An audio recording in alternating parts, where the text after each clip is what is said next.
حسن هنگاو عثمان ياسين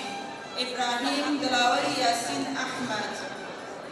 رهل محمد معروف كاكل أبين آزاد محمد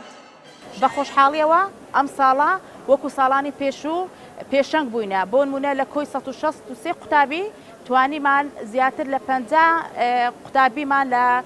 کۆلیژی پزیشکی وەرگیراون و زیاتریش 40 قوتابیمان لە کۆلیژی ئەندازیاری وەرگیراون بێگومان ئەمەش دەستکەوتێکی گەورەیە بۆ وەزارەتی پەروەردە و هەروە بۆ حکوومەتی هەرێمی کوردستان کەوا قوتابخانەیەکی حکومی بتوانێت ئەم دەستکەوتە بەدەست بێنێ. مير توانا قادر رابر قادر إسماعيل أحمد دلشاد ڕۆژی تەخەڕوج زمانە زۆر سپاس دەکەم کە پاش 12 سال لە خوێندن توانیمان تەخەڕوج بکەین و سپاسی بەڕێوەبەر مامۆستایەکانی قوتابخانەش دەکەین بۆ ماندیبوونیان زۆر پێوەمان ماندی بوون هەروە زۆر سپاسی برادەرەکانی دایک و باوکیشم دەکەم.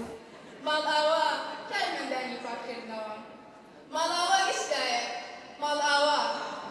لە سەدا سەد دەبێتە لەو هەشتوی پەنجاو حەوت.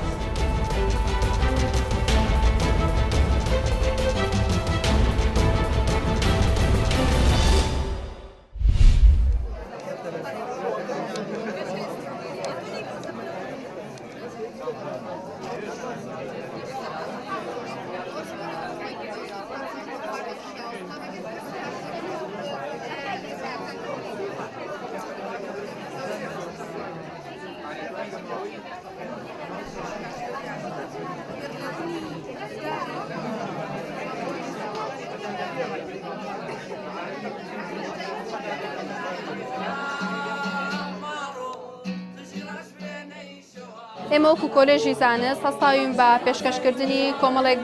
بەشی زانستیانە و هەروەها هونەریانە و هیوادارم ئەم چالاکیانە فستیڤاڵانە بکرێتەوە ساڵانە یادی بکرێتەوانێ.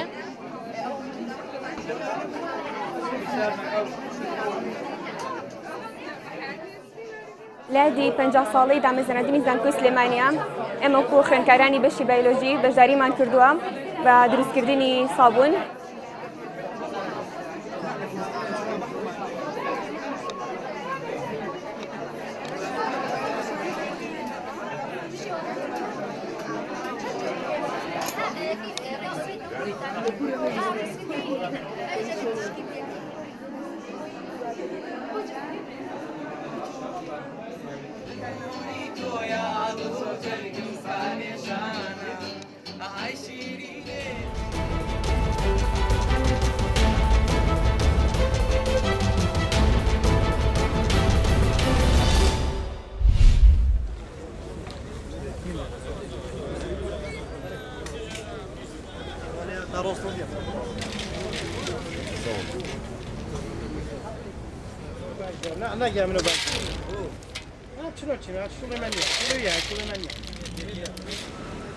از شغل متویدم کرینو فروتونو جیزو باهیو و میویزو کتکت هزیرو هنگوینی میویزو کردی مایه باهیف مایه یاش کندی و یا ناش کندی جی خواست خالکی برا پتر ساتشت کردیا یه خومالیا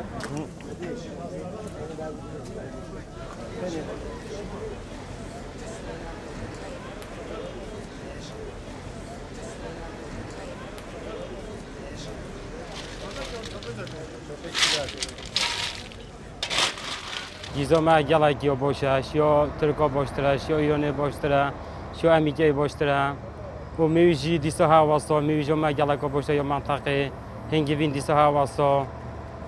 باهیف هواسا یا منطقه گلک باشتره یا دولتا